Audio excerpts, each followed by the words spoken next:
As soon as any topic is reduced to science versus religion, it's bound to attract passionate participants on both sides. Today, we're especially aware of a conflict between two extreme positions: creationism on the one hand and militant atheism on the other. But the strict biblical literalism associated with creationism and the utter rejection of religious sensibility associated with militant atheism are both recent developments. This course places these late 20th century developments in the historical context of almost 2 millennia of reflection on the relations between natural philosophy, what we now call science, and Christianity.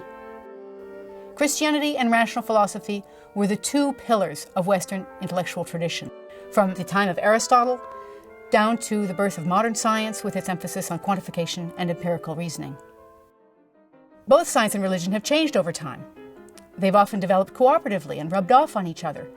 But in some cases, intellectual change has generated conflict, as new answers were sought to some fundamental questions about the authority of the Bible, of church institutions, the reliability of philosophy, and how to adjudicate disagreements between the two areas.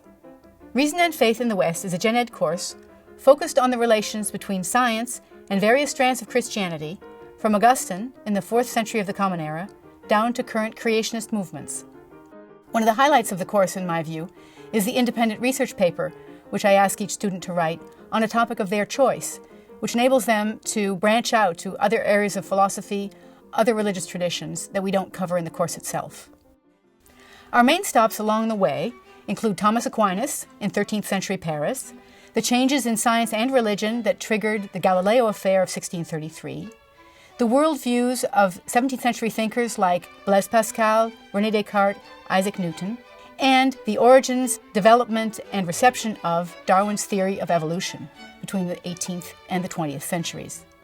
In closing, we'll look at a few examples of modern physicists who offer interesting alternatives to that stark conflict between science and religion that we're often stuck with. Science and religion are each essential components of today's world. They each bring a long history and abiding strengths. I hope that students in my course, having seen some of the complexity of the historical dynamics between science and religion, can play a role in steering us toward a more nuanced and less polarizing future in the coexistence of reason and faith.